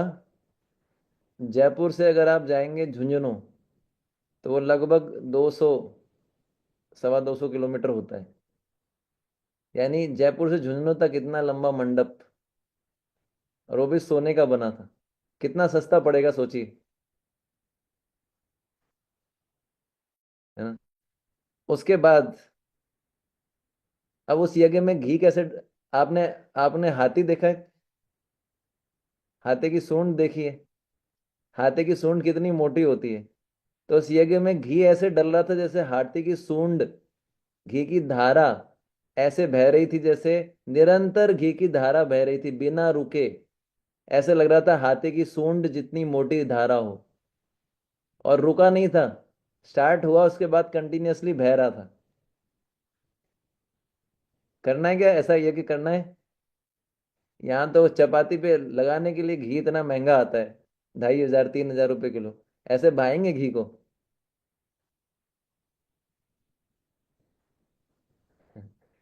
तो अब बताइए, ये अब कितना खर्चा चाहिए, ये तो पूरा विवरण नहीं है। और फिर जो जिनको पुरोहित बनाया था, अब पुरोहित जी को दक्षिणा देनी होती है। हम लोग कितनी दक्षिणा देते हैं? कोई भक्त हमारे घर पे आता है, 100 रुपये, 500 रुपये, 1000, 1500, 2000, 5000, सन्यासी होंगे तो 5000, 10,000, इससे ज्यादा नहीं। वो भी मुश्किल। कई भक्त ऐसे हैं जिनको पता ही नहीं होता, वो भक्तों को बुला के प्रसाद खिलाते हैं, उनको दक्षिणा देना भूल जाते हैं। बिना दक्षिणा के यज्ञ वो जो है पूरा नहीं होता। दक्षिणा देना चाहिए, पता करना चाहिए कैसे करना चाहिए। तो इसमें अब उन्होंने पता है क्या दक्षिणा दिया? जो आचार्य थे वहां, उनका नाम था संवर्त मुनि। उन्होंने पूरा जम्बू द्वीप सौंप दिया उनको, पूरा का पूरा जम्बू द्वीप ले लो। और 14 लाख हाथी दिए। 14 लाख हाथी। एक हाथी की कीमत कितनी होती है? 14 लाख हाथी। और 14 लाख, मतलब सॉरी, 14 लाख हाथी दिए, और 3 लाख किलो सोने की दक्षिणा। 3 लाख किलो सोने का रेट। अरे आप में से कुछ लोग सोनी है ना, आपके नाम के आगे मतलब जनरली ऐसा माना जाता है कि गोल्ड स्मिथ। कितना है अभी सोने का रेट, क्या चल रहा है? आप में से किसी को आइडिया हो? बहुत महंगा है ना सोने का रेट कुछ। हाँ, 82। तो मुझे 82। 82 मतलब 80,000। अच्छा, अस्सी हाँ, हजार 80,000 पर पर पर तोला। पर तोला। तोला। एक तोले में कितना दस ग्राम? ग्राम 10 ग्राम, 10 ग्राम। यानी 10 ग्राम। 10 ग्राम। 82,000 पर 10 ग्राम। यहाँ पर उन्होंने कितना दक्षिणा दिया? 3 लाख किलो सोने की दक्षिणा दे दी। 3 लाख किलो। सोचिए आप। ऐसे यज्ञ होते थे हमारे यहाँ पर। अब इतने रिच भी तो होते थे ना। राजसूय यज्ञ किया भैया उसने, सारे राजाओं को जीत लिया। कितना धन आया होगा। एक पहले कार्टून आता था, कौन सा था मेरे को याद नहीं, जिसमें जो डोनाल्ड डक या मिकी माउस ऐसा कुछ था। उसमें पता नहीं, दोनों मेरे को याद नहीं आ रहा। उसमें से वो एक सोने के अंदर तैरता था ऐसे, सोने के पहाड़ों के अंदर से घुस के तैरता था। पता नहीं, मेरे को याद ही नहीं आ रहा। Donald duck. हाँ, कितना जल्दी देखो खुश होके माता जी ने बताया। ऐसी चीजें कितनी याद रहती हैं। शास्त्र से कोई चीज पूछोगे तो देखो तुरंत बिल्कुल याद नहीं आएगी, लेकिन जो पुराने संस्कार है, आप समझ पा रहे हैं ना। Donald duck. एनीवे, तो ऐसे करके उन्होंने जो है, उसके अलावा उन्होंने 100 अरब घोड़े भी दिए उनको, और करोड़ों रत्न दिए। और जो ब्राह्मण बैठे थे यज्ञ में, सबको 5,000 घोड़े, 100 हाथी और 23 किलो सोना दान किया। कितने ब्राह्मण आए होंगे सोचिए। कोई उसका लिमिट नहीं है। 5,000 घोड़े, 100 हाथी। ऐसे यज्ञ में अगर हम ब्राह्मण भी बन जाते तो हमारा जैकपॉट लग जाता, है ना। तो आप सोचिए। फिर भगवान कृष्ण प्रकट हुए हवन कुंड से, और भगवान ने बोला तुमने ये जो यज्ञ किया निष्काम भाव से किया है, मैं तुमसे प्रसन्न हूं। तो राजा ने फिर उनसे बोले मांगो क्या वरदान चाहिए। तो उन्होंने यही बोला कि मुझे आपकी चरण कमलों की भक्ति प्रदान कीजिए। तो ये है राजसूय यज्ञ।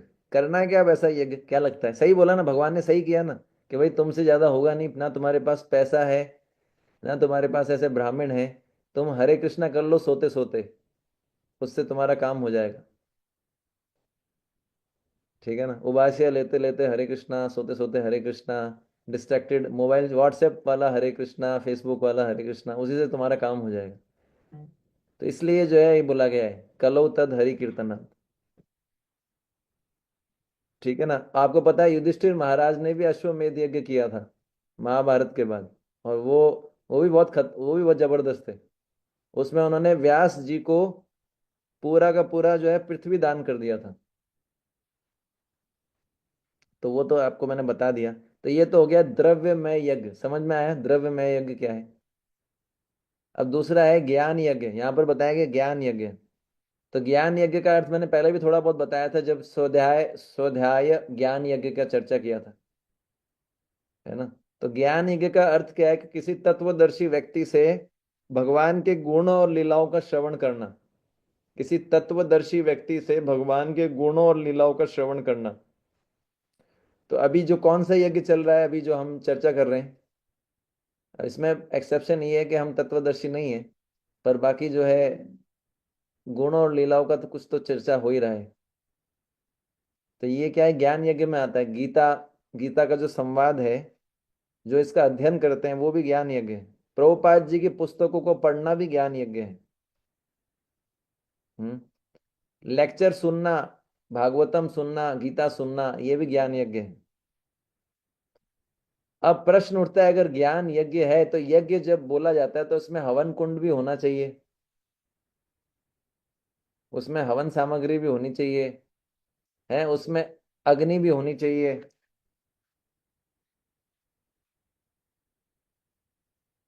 हम्म।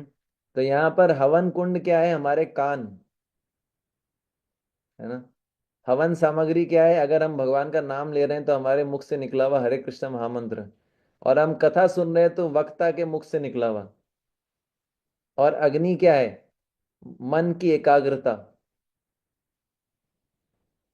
अब आप सोचिए, कोई यज्ञ कर रहा हो, कोई यज्ञ कर रहा हो, है ना, उसमें अगर सामग्री प्योर नहीं, जैसे यज्ञ जो होते थे उसमें गाय का घी डलता था विशुद्ध। अब मान लीजिए अगर इस यज्ञ में शुद्ध सामग्री नहीं डाली गई तो यज्ञ पूरा नहीं होता। तो अगर वक्ता जो है ज्ञान यज्ञ के अंदर परंपरा से आए वाला संदेश नहीं दे रहा तो वो ज्ञान यज्ञ ठीक से नहीं हो पाएगा। परंपरा से आने वाला वक्ता है जो है उसके माध्यम उससे सुनना चाहिए। दूसरा, दूसरा ये है कि अगर उसने हवन सामग्री डाल दी शुद्ध, लेकिन अगर आग नहीं जल रही है तो क्या होगा, तो यज्ञ होगा। उसी प्रकार से उस जो है परंपरा में आया हुआ वक्ता कुछ बोल रहा है, लेकिन अगर मन की एकाग्रता नहीं है तो क्या होगा, ज्ञान यज्ञ का पूरा लाभ नहीं उठा पाएंगे। समझ में आ रहा है ना कोरिलेशन, है ना। तो ये जो है, सावधान होकर बंदो मुहि सावधान माते, है ना। सावधानी हटी, दुर्घटना घटी। प्रभु जी, हवन सामग्री को अपन हबी भी बोलते हैं। हाँ हाँ, अभी भी बोलते हैं, ठीक है ना। तो कान के अंदर जो संदेश जा रहा है वो पवित्र होना, प्योर होना चाहिए, परंपरा में होना चाहिए, और मन को एकाग्रता से उसको सुनना चाहिए। अब देखिए परीक्षित महाराज कितनी एकाग्रता से क्वेश्चन सुनते हैं। अर्जुन को देख लीजिए, कैसे विचार कर रहे हैं, क्वेश्चन आ रहे हैं। क्वेश्चन तभी आते हैं जब एकाग्रता से सुनते हैं। जैसे कई बार हम सेमिनार करते हैं कॉलेज के अंदर, तो बच्चों से पूछते हैं क्या अच्छा लगा, बोले पूरा सेमिनार अच्छा लगा, है ना। पूछते हैं उनसे, भाई सबसे अच्छा क्या लगा, बोले, उनसे पूछा एक पॉइंट बताइए सबसे अच्छा क्या लगा, तो वो फिर वो बोलते हैं कि पूरा सेशन अच्छा लगा। इसका मतलब उन्होंने सुना ही नहीं है। तो एकाग्रता से सुनना पड़ता है, ठीक है ना। तो अर्जुन जो है भगवान कृष्ण से गीता रूपी संदेश सुन रहे हैं, वो भी युद्ध युद्ध भूमि में, ठीक है ना, एकाग्रता के साथ श्रवण कर रहे हैं। इसलिए तो आप सोचिए, युद्ध जैसे मैदान में एकाग्रता रख पाना, पूरा फोकस होके सुन रहे हैं, तभी तो उनके मन में बहुत सारे डाउट आ रहे हैं। तो भगवत गीता का अध्ययन करना भी ज्ञान यज्ञ है। हम्म। परीक्षित महाराज ने भी भागवत सुना, कितने ध्यान से सुना, आप जानते हैं, उनको भूख और प्यास भी नहीं लग रहा था। अब हम विचार कर सकते हैं हमारी एकाग्रता कितनी होती है। मतलब वो आइडियल बोल सकते हैं हियरर, आइडियल जो है श्रोता, और हम लोग आइडियल सोता, है ना। आइडियल श्रोता वर्सेस आइडियल सोता। कुछ कुछ अवार्ड तो हमको भी मिलना चाहिए। तो ये कैटेगरी हमारे लिए बेस्ट है, आइडियल सोता, ठीक है ना। तो इसलिए आप सोचिए, बहुत अटेंशन से, इसलिए बोला जाता है भागवतम में आता है रैप्ट अटेंशन। कई कई बार प्रभुपाद जी यूज करते हैं रैप्ट अटेंशन, कॉन्शियसली।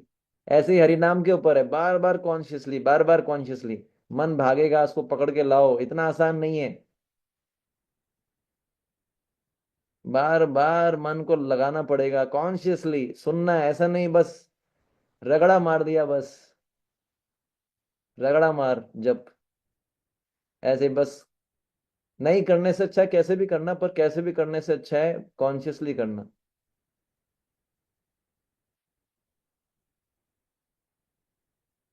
तो परीक्षित महाराज ने भी सुना उनसे, है ना। और कितना ध्यान से, आप सब भागवतम तो जानते ही है। परीक्षित महाराज ने क्वेश्चन पूछा, बोले कि सभी व्यक्तियों के लिए, विशेषकर जो मरणासन व्यक्ति है, जो मरने वाला है, उसके लिए पूर्णता का मार्ग बताइए। बताए मनुष्य को किस विषय में सुनना चाहिए, जपना चाहिए, स्मरण करना चाहिए, पूजन करना चाहिए। हम भी मरने वाले हैं, तो हमारे लिए भी क्वेश्चन पूछा गया है, क्या करना चाहिए।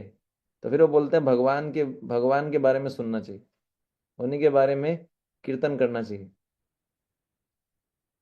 ठीक है। अब प्रश्न उठता है कि अगर द्रव्यमय यज्ञ भी कल्याणकारी है और ज्ञान यज्ञ भी कल्याणकारी है, तो दोनों में से ज्ञान यज्ञ क्यों विशेष है।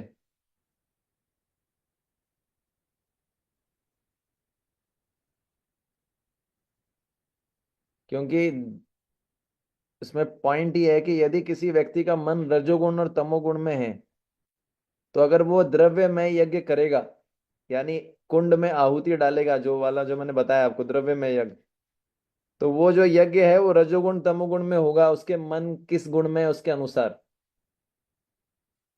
अगर किसी व्यक्ति का मन रजोगुण तमोगुण में है और वो द्रव्यमय यज्ञ करेगा, तो वो भी रजोगुण तमोगुण में होगा।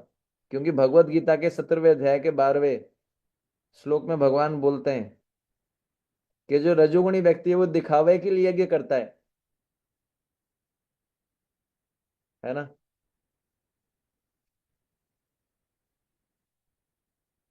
तो अगर कोई व्यक्ति का मन रजोगुण तमोगुण में और वो द्रव्य में यज्ञ करेगा, तो उसका मन का शुद्धिकरण नहीं होगा। पर ज्ञान यज्ञ में ऐसी बात नहीं है। ज्ञान यज्ञ में अगर किसी व्यक्ति का मन रजोगुण तमोगुण में है, पर मन से ऊपर आता है बुद्धि, बुद्धि उसकी सतोगुण में है, तो ज्ञान यज्ञ की इस विधि से, मतलब श्रवण करने से, उसका मन तीनों गुणों से ऊपर उठ सकता है। आपने अनुभव किया होगा ना, कई बार हमारा माइंड बहुत डिस्टर्ब होता है, पर हम डिटर्मिनेशन करके बैठते हैं नहीं सुनना है, और कथा सुनने के बाद मन बिल्कुल रिलैक्स हो जाता है। तो तीनों गुणों से ऊपर, मतलब तीनों गुणों से ऊपर भी कई बहुत कई कम आ पाता है, लेकिन सतोगुण में तो आ ही जाता है। ठीक है ना। और द्रव्य में यज्ञ की तुलना में ज्ञान यज्ञ क्यों सुविधाजनक है, इसके 7 कारण है, 7 कारण।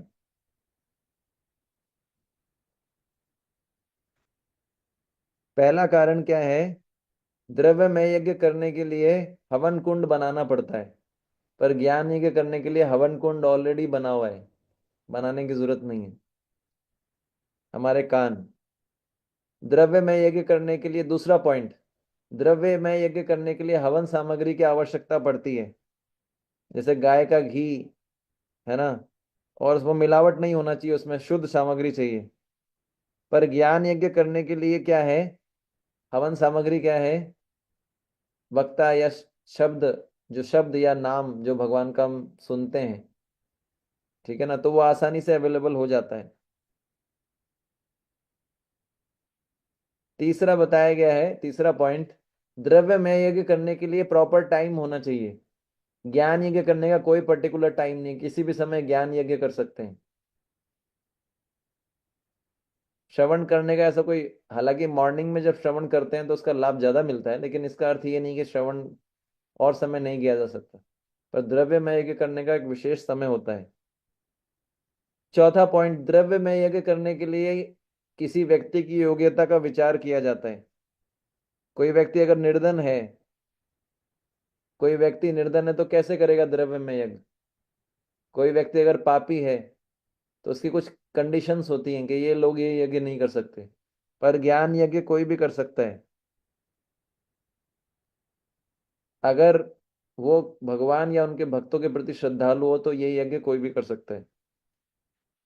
5वें नंबर का पॉइंट, द्रव्य में यज्ञ जो है उसको बीच में बंद नहीं कर सकते, एक बार शुरू कर दिया तो उसको खत्म ही करना पड़ता है।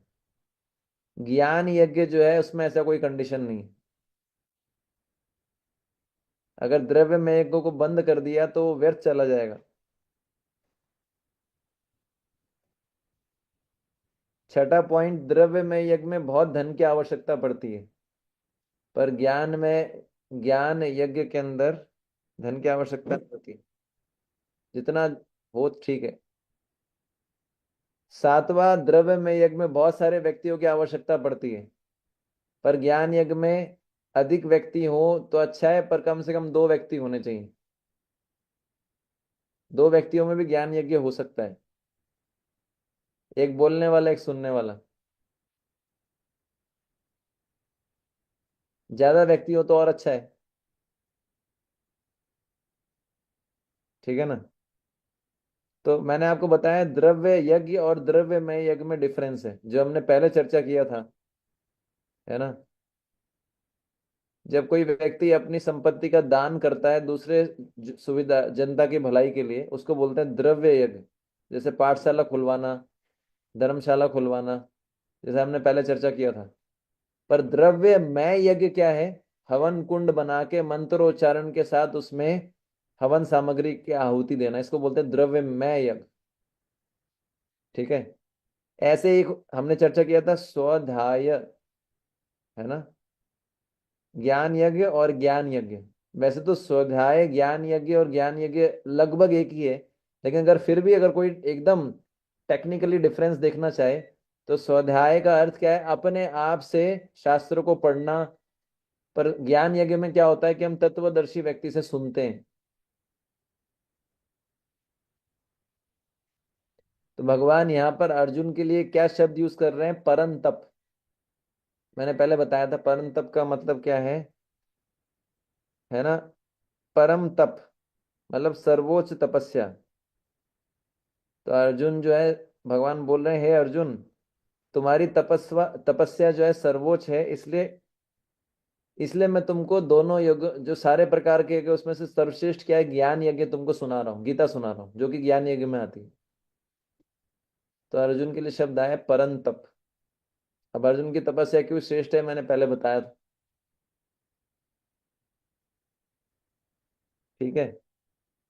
फिर भगवान आगे बोलते हैं सर्वम कर्म अखिलम पार्थ ज्ञाने परिसमाप्यते। मतलब हे पार्थ, सभी प्रकार के कर्म ज्ञान में ही समाप्त होते हैं। भगवान क्या बोल रहे हैं? सभी प्रकार के कर्म ज्ञान में ही समाप्त होते हैं। सभी प्रकार के कर्म ज्ञान में समाप्त होते हैं। तो यहाँ पर ज्ञान शब्द का अर्थ क्या है? ज्ञान शब्द का अर्थ है दिव्य ज्ञान। ज्ञान शब्द का अर्थ है दिव्य ज्ञान। और डिटेल में समझा जाए तो ज्ञान शब्द का अर्थ क्या है? कृष्ण की शरण लेना।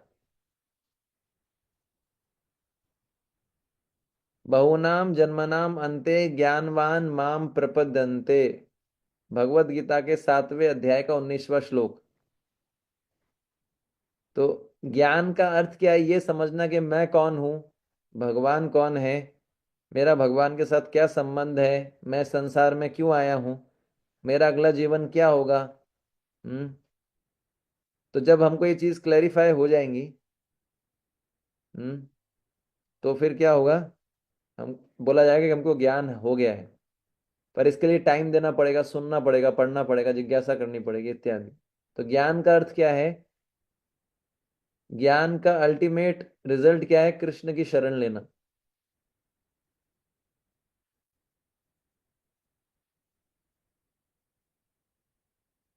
ठीक है। दूसरा यहाँ पर भगवान यूज कर रहे हैं ज्ञान अखिलम कर्म, सर्व कर्म अखिलम पार्थ। यहाँ पर भगवान कर्म शब्द का प्रयोग कर रहे हैं। तो कर्म शब्द का अर्थ क्या है? जो कल्याणकारी कार्य है। तो भगवान बोल रहे हैं जितने भी कल्याणकारी कार्य हैं, जितने भी कल्याणकारी कर्म हैं, उनकी समाप्ति कहाँ पर होती है? ज्ञान में। ये समझ में आया आपको स्टेटमेंट? जितने भी कल्याणकारी कार्य हैं उन सब की समाप्ति किस में होती है? ज्ञान में। समझ में आए? नहीं आया? ध्रुव महाराज ने तपस्या की थी ना, चौथे अध्याय, चौथे स्कंद 9वां अध्याय। जब ध्रुव महाराज ने भगवान की तपस्या की, उन्होंने क्या किया था? ओम नमो भगवते वासुदेवाय का जप किया था, है ना, फास्टिंग किया, अनेक प्रकार के कार्य किए। फिर भगवान ने उनको दर्शन दिए। तो जब वो भगवान का गुणगान करना चाहते थे तो वो कर नहीं पा रहे थे, क्योंकि उनको ज्ञान नहीं था। तो भगवान ने क्या किया, उनके सिर पे शंख को टच किया और उन्होंने भगवान का ग्लोरिफिकेशन करना शुरू कर दिया। तो ये ज्ञान कैसे प्राप्त हुआ उनको? कर्म किए ना उन्होंने, ऐसे तपस्या वाले भगवान के भक्ति के लिए जो कर्म किए उसके कारण ही तो प्राप्त हुआ ना उनको ज्ञान। इसलिए भगवान बोल रहे हैं कि जितने भी कल्याणकारी कर्म है उनकी समाप्ति कहां पर होती है? ज्ञान में। ध्रुव महाराज के तपस्या रूपी कर्म की समाप्ति किस पे हुई? उनको ज्ञान मिल गया, उस ज्ञान से उन्होंने भगवान का गुणगान किया। पहले उनको ज्ञान नहीं था, इसलिए भगवान का गुणगान नहीं कर पा रहे थे। तो जैसे ही भगवान ने अपना शंख को स्पर्श किया, उसको दिव्य ज्ञान मिल गया, तो उन्होंने धैर्य पूर्वक भगवान कृष्ण की स्तुति की। तो ये होता है सारे कर्मों की समाप्ति अंत में ज्ञान पे होती है। फिर भगवान बोल रहे हैं परिसमाप्यते। परि शब्द का अर्थ है सभी दिशाओं से, और समाप्यते शब्द का अर्थ है समाप्त होते हैं। सभी दिशाओं से समाप्त होते हैं, यानी जितने प्रकार के कल्याणकारी कर्म हैं उन सब की समाप्ति इस ज्ञान में होती है। जिस प्रकार से सारी नदियां अंत में समुद्र में मिल जाती हैं। समझ में आए? सारी नदियां अल्टीमेटली कहाँ जाती है? समुद्र में।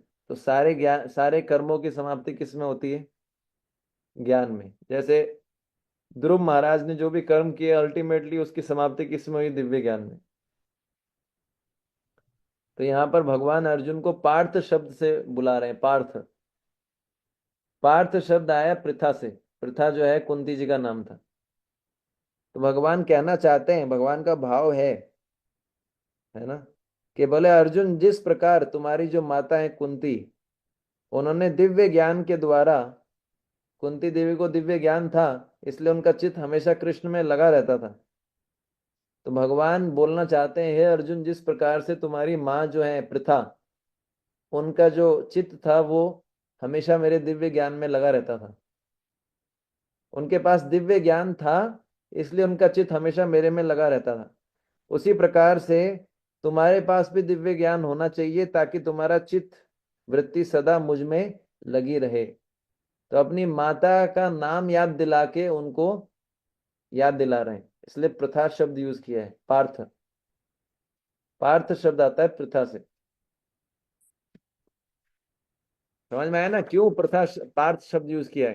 क्योंकि यहाँ पर उनको अपनी माँ का स्मरण दिला रहे हैं कि तुम्हारी माँ जो थी उनका नाम था पृथा, और तुम्हारी जो माँ थी उनके पास दिव्य ज्ञान था, इसलिए उनका मन हमेशा मेरे में लगा रहता था। इसलिए तुम भी दिव्य ज्ञान प्राप्त करो, क्योंकि तुम कौन हो? पार्थ, तुम उनके पुत्र हो।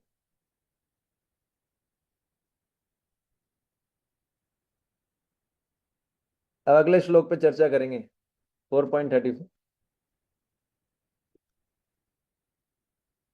हाँ,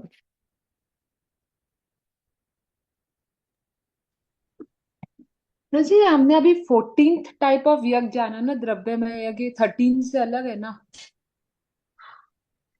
द्रव्यमय यज्ञ, हाँ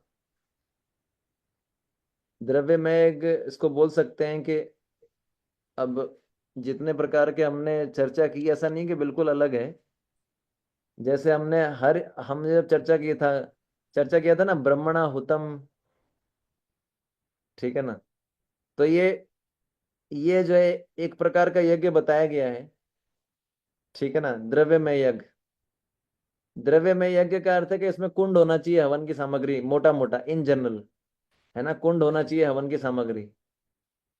तो भगवान क्या बोल रहे हैं कि जितने प्रकार के मैंने अभी तक यज्ञ बताए हैं उसमें से श्रेष्ठ क्या है? ज्ञान यज्ञ। उन सभी यज्ञों के अंदर एक कुंड होता था। कुंड किसी किसी में मैंने बताया कि प्राण वायु, किसी के अंदर जो है अग्नि है, किसी के अंदर अपान वायु, मतलब इन जनरल बताया है। इन सभी यज्ञों को इन जनरल बोल सकते हैं। यज्ञ का जो कंसेप्ट है उसको द्रव्यमय यज्ञ के नाम से इन जनरल एड्रेस किया। इन जनरल बोलते हैं ना द्रव्यमय यज्ञ, जिसमें कुंड होता है, हवन की सामग्री होती है, और इन जनरल इन सबको बोला गया द्रव्यमय यज्ञ। एक होता है ना इन जनरल बोलना, और फिर 13 प्रकार के यज्ञ भगवान ने बताए। ठीक है, समझ में आया? हाँ।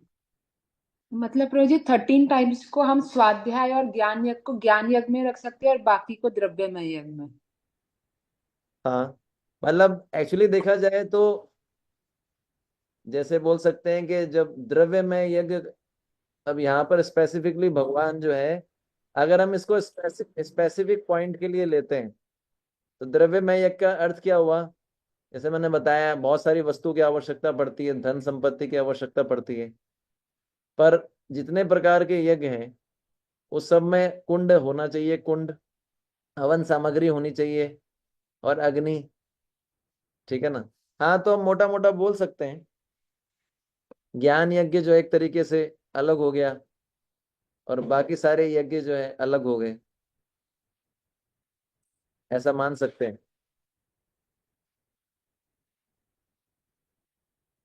हाँ, हरे कृष्ण।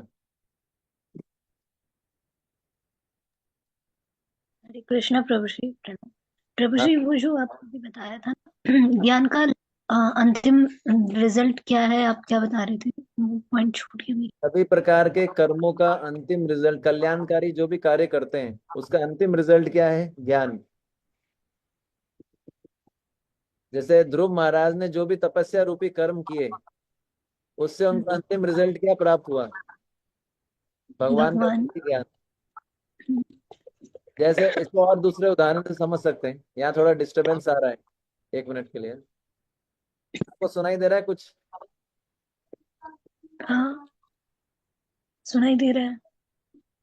हाँ, तो वो थोड़ा डिस्टरबेंस है। जैसे आप लेबोरेटरी में काम करते हैं, कोई लैब लैब देखी, केमिस्ट्री की लैब देखिए, उसमें जब हम कोई एक्सपेरिमेंट करते हैं तो हम क्या कर रहे हैं? एक केमिकल को दूसरे केमिकल में मिला रहे हैं। तो वो हम क्या कर रहे हैं? कर्म कर रहे हैं ना, कोई कार्य कर रहे हैं, कर्म कर रहे हैं। तो जब वो करते हैं तो समझ में आता है। जैसे माइ टाइट्रेशन का उदाहरण लेते हैं, एक केमिकल को दूसरे में मिलाया, उससे क्या हुआ कि इसका कलर चेंज हो गया। तो जो आपने थियोरेटिकल चीजें पढ़ी थी, आपको उस पर कन्विक्शन और बढ़ जाता है कि हाँ, उसमें ऐसा किताब में पढ़ा था कि इसका कलर ब्लू हो जाना चाहिए, ब्लू हो गया, इसका मतलब ये एसिड है। समझ में आ रहा है? इसका हाँ मतलब प्रभु श्री। क्या क्या प्राप्त हुआ? कार्य करने से क्या प्राप्त हुआ? आपका नॉलेज और डीप हो गया। कार्य करने से, एक्टिविटी करने से आपका नॉलेज और डीप हो गया। इसलिए बोला गया है सभी कल्याणकारी कर्मों की समाप्ति किस पे होती है? दिव्य ज्ञान पे। मतलब कार्य दिव्य। करेंगे तो आपको ज्ञान मिलेगा। जी, थैंक यू सो मच प्रभु श्री। कार्य करने का अल्टीमेट लक्ष्य क्या है? दिव्य ज्ञान की प्राप्ति। ठीक। अब आगे चलते हैं। 4.34। तद्विधि प्रणिपाते न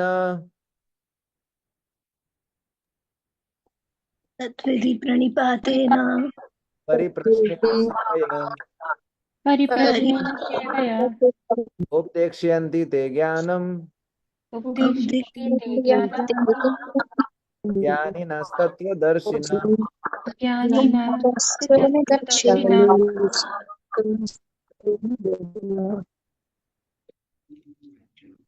इसका अर्थ क्या है? तुम गुरु तुम गुरु के पास जाकर सत्य को जानने का प्रयास करो, उनसे विनीत होकर जिज्ञासा करो और उनकी सेवा करो। स्वरूप सिद्ध व्यक्ति तुम्हें ज्ञान प्रदान कर सकते हैं क्योंकि उन्होंने सत्य का दर्शन किया है। ये तो बहुत फेमस श्लोक है। ठीक है ना? तो इस श्लोक में भगवान दिव्य ज्ञान कैसे प्राप्त किया जाए उसकी विधि का वर्णन कर रहे हैं, है ना? पिछले श्लोक में भगवान ने क्या बोला था कि जितने भी कल्याणकारी कर्म है उनकी समाप्ति किस पे होती है? ज्ञान में। ठीक है ना? तो अर्जुन के मन में एक डाउट आया कि अगर जितने भी कल्याणकारी कार्य हैं उनको करने से अल्टीमेट दिव्य ज्ञान प्राप्त होता है, ज्ञान प्राप्त होता है, तो ऐसा कोई डायरेक्ट तरीका नहीं है, सीधा तरीका जिससे जो है दिव्य ज्ञान प्राप्त हो जाए। तो भगवान ने हालांकि पिछले श्लोक में बोला था कि ज्ञान यज्ञ के माध्यम से दिव्य ज्ञान प्राप्त हो सकता है, बोला था ना, ज्ञान यज्ञ के माध्यम से दिव्य ज्ञान प्राप्त होता है। लेकिन ज्ञान यज्ञ की विधि क्या है इसको नहीं बताया। ज्ञान यज्ञ कैसे किया जाता है, इसको डिटेल में समझाइए। ज्ञान यज्ञ के में क्या करना होता है? तो भगवान बता रहे हैं कि ज्ञान यज्ञ में क्या करना होता है, श्लोक में बताया गया। ज्ञान यज्ञ का प्रोसेस क्या है, क्या बताया? तद विधि प्रणिपातेन परिप्रश्नेन सेवया उपदेक्ष्यन्ति ते ज्ञानम। तो इसका प्रोसेस क्या है ज्ञान यज्ञ का? कि तुम उस ज्ञान को प्रणाम मतलब क्या करो ऐसे स्वरूप सिद्ध व्यक्ति के पास आपको जाना पड़ेगा, उनको समर्पण करना पड़ेगा, उनसे जिज्ञासा करनी पड़ेगी, उनकी सेवा करनी पड़ेगी, तब वो तुमको दिव्य ज्ञान प्रदान करेंगे। यह है ज्ञान यज्ञ की विधि। अब इसको थोड़ा डिटेल में समझते हैं, ठीक है? तो यहां पर आया तद विधि। विधि शब्द का अर्थ होता है जानना, जानो।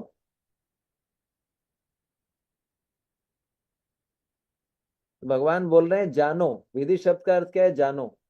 तो भगवान क्या जानवाना चाहते हैं हमारे हमारे से? अपने बारे में जानवाना चाहते हैं। भगवान बोल रहे हैं कि तुमको मनुष्य जीवन मिला है, जीवो, तुमको मनुष्य जीवन मिला है, तो मेरे बारे में जानो। तद विधि, विधि शब्द का अर्थ होता है जानना। किसके बारे में जानना? कृष्ण के बारे में जानना।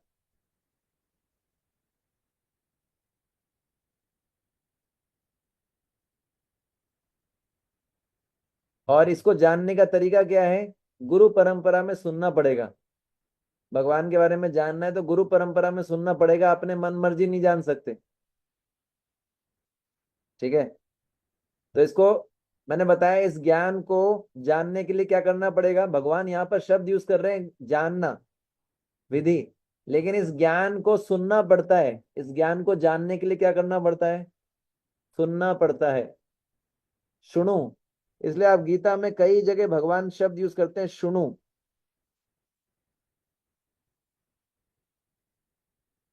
टू 2.39 भगवत गीता के दूसरे अध्याय का 39 श्लोक, उसमें क्या बोलते हैं? सुनो, मुझसे सुनो। फिर 18.72 में बोलते हैं क्या तुमने इसको एकाग्र चित्त से सुना? सुनो। तो इस ज्ञान को जानने के लिए क्या करना पड़ेगा? सुनना पड़ेगा। किससे सुनना पड़ेगा? प्रामाणिक व्यक्ति से सुनना पड़ेगा। क्या बिना सुने ज्ञान प्राप्त हो सकता है? अपनी बुद्धि से, स्पेकुलेशन से ये नहीं समझ सकते, है ना? इस ज्ञान को अपनी बुद्धि से नहीं समझा जा सकता, अपनी बुद्धि लगा के स्पेकुलेट करके नहीं समझा जा सकता। हम्म। एक इस पे एक जोक आता है ना?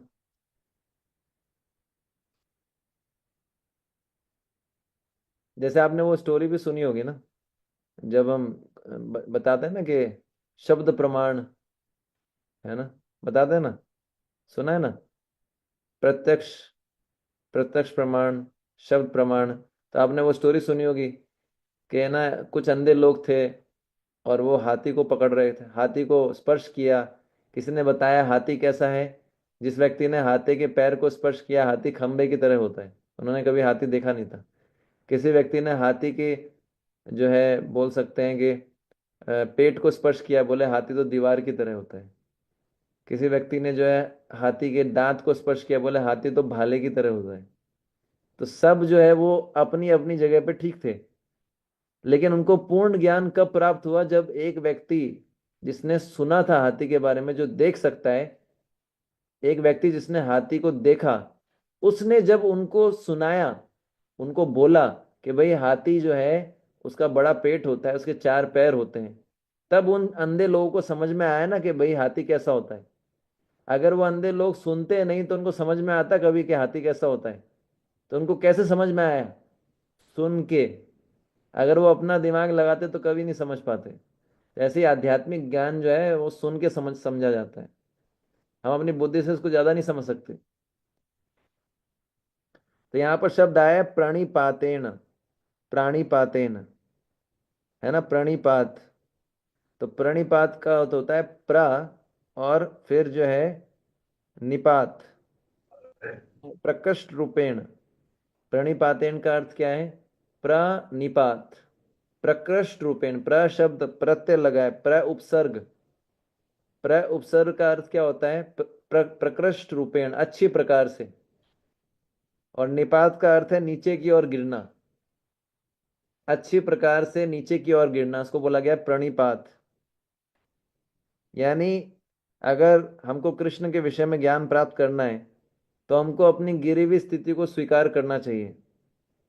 जब हम तत्वदर्शी व्यक्ति के पास या गुरु के पास जाते हैं तो अपने आप को ये मानना पड़ेगा कि मेरी स्थिति बहुत खराब है, मुझे कुछ नहीं पता, मैं बहुत गिरा हुआ हूं।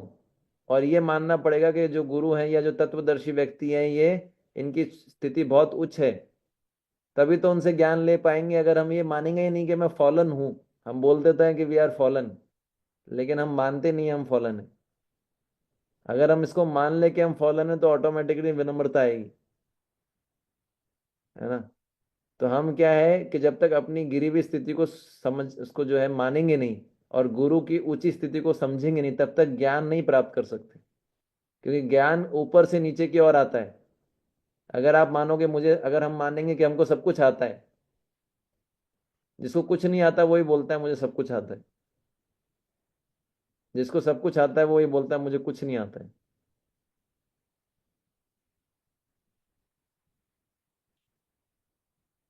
है ना। इसलिए विश्वनाथ चक्रवर्ती ठाकुर क्या बोलते हैं, है ना, संसार दावानल लीडलोक त्राणाय कारुण्य घना घनात्वम। कि जो गुरु होते हैं वो बादल के समान होते हैं। वो क्या करते हैं? भगवान कृष्ण से कृपा प्राप्त करते हैं, जो कि समुद्र के समान है। और बादल के रूप में वो उस कृपा को बरसाते हैं। कहाँ पर?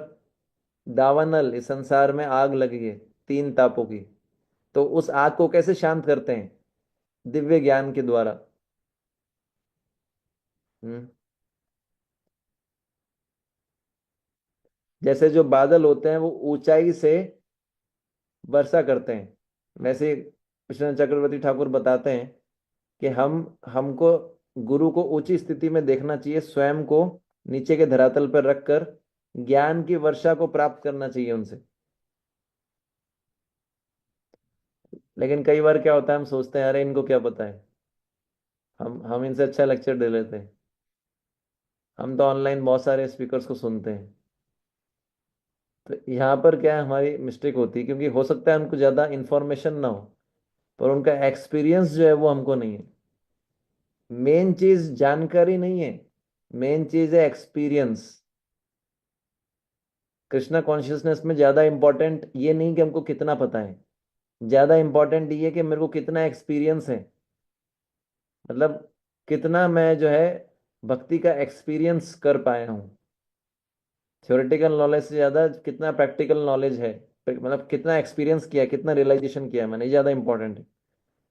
तो प्रणिपात शब्द का अर्थ है तत्वदर्शी व्यक्ति की शरण लेना। क्योंकि जब मैंने बताया प्रणिपात शब्द का अर्थ पहले क्या बताया था कि उनके समर्पण, मतलब क्या है, चरणों में अपने आप को गिरा देना अच्छे अच्छे प्रकार से। तो इसका ये भी अर्थ होता है कि उनकी शरण लेना। जब अपने आप को किसी के चरणों में गिरा देते हैं, इसका अर्थ क्या है? अब आप ही बचाएंगे हमको, उनकी शरण लेना।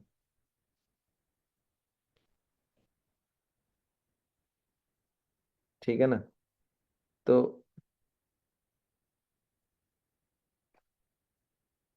ज्ञान प्राप्ति के लिए प्रामाणिक गुरु के पास जाना ही होगा, और ऐसे गुरु के पास को स्वीकार करना चाहिए पूर्ण समर्पण के साथ। चैतन्य भागवत के आदि खंड के 12वें अध्याय में जब चैतन्य महाप्रभु गया की यात्रा में गए तो अपने गुरु से मिले। उनके गुरु कौन थे चैतन्य महाप्रभु के?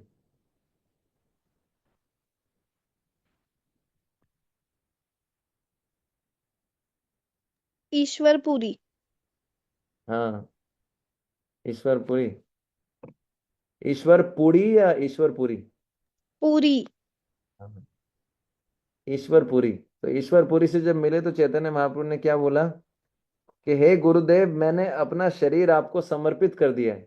चैतन्य महाप्रभु बोल रहे हैं ईश्वरपुरी से, आप मुझ पर ऐसी कृपा कीजिए कि मैं कृष्ण के प्रेम के समुद्र में डूब जाऊं। चैतन्य महाप्रभु खुद भगवान है, वो क्यों बोल रहे हैं अपने गुरु जी को कि मैंने अपना शरीर आपको समर्पित कर दिया है, आप मेरे पे कृपा कीजिए? भगवान सिखाते हैं। हम्म तो तत्वदर्शी व्यक्ति की शरण लेनी चाहिए और उसके चरणों में अपने शरीर को समर्पित कर देना चाहिए। प्रणिपात शब्द का एक और अर्थ होता है कि तत्वदर्शी व्यक्ति के समक्ष झुकना चाहिए। तो जब हम अपने तुच्छता को स्वीकार करते हैं तत्वदर्शी व्यक्ति के सामने, तो क्या कैसे स्वीकार करते हैं? प्रणाम करके, अष्टांग प्रणाम, दंडवत प्रणाम करके, या पंचांग प्रणाम करके, या जो है हाथ जोड़ के गर्दन झुका के, ऐसे तो तुच्छता स्वीकार करेंगे ना। तो इसलिए जो है ये भी इसका अर्थ होता है कि इस प्रकार से प्रणाम करना, प्रणिपात। तो ऐसे बहुत सारे लोग हैं जिनके अंदर थोड़ा थोड़ा ज्ञान रहता है और उनको अपने आप को बहुत ज्यादा ज्ञानी मानते हैं। वो सोचते हैं उनको गुरु के पास जाने की जरूरत नहीं है। हम्म हम तो किताब पढ़ के जो है भगवान को प्राप्त कर लेंगे, तो ऐसा संभव नहीं है ना। ये कोई 10th का ओपन एग्जाम नहीं है, इंजीनियरिंग का एग्जाम नहीं कि एक दिन पहले किताब लेके आ गए मार्केट से, पढ़ के पास हो गए। ऐसा खूब किया होगा, लेकिन ये जो है अलग तरह का एग्जाम है ना। तो गुरु की आवश्यकता बताई गई है, मुंडक उपनिषद में बताया गया है 1.2.12, तद विज्ञानार्थम स गुरुमेवा गच्छेत समित प्राणी श्रोत्रियम ब्रह्मनिष्ठम। तो बताया गया यदि दिव्य ज्ञान प्राप्त करना चाहते हैं तो दोनों हाथ जोड़कर योग्य गुरु के पास जाना चाहिए।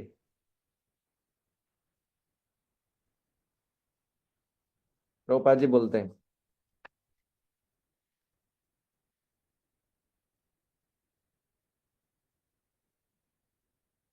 ठीक है।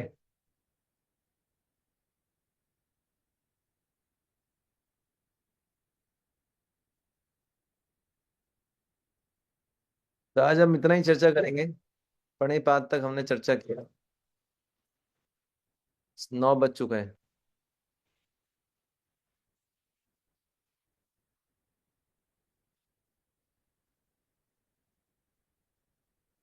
ठीक है,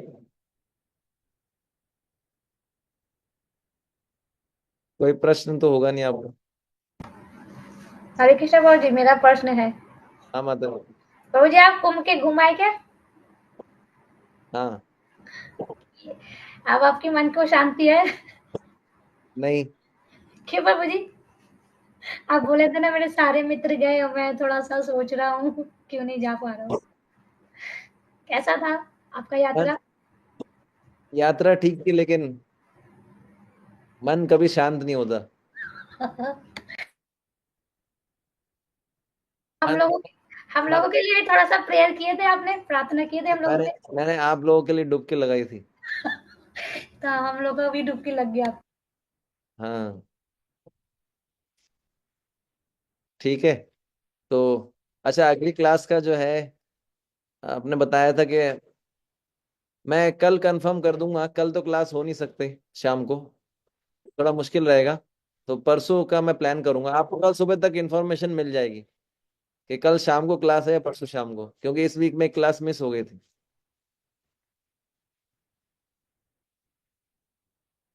प्रभु जी, कल तो हमारी दूसरी क्लास रहती है टेम्पल में। अच्छा, तो हम सैटरडे को भी कर सकते हैं।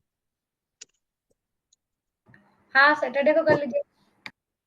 ठीक है, मैं आपको बता दूंगा। ठीक है, बहुत बहुत धन्यवाद। वाञ्छाकल्पतरुभ्यश्च कृपा सिन्धुभ्येव च पतितानां पावनेभ्यश्च नमः।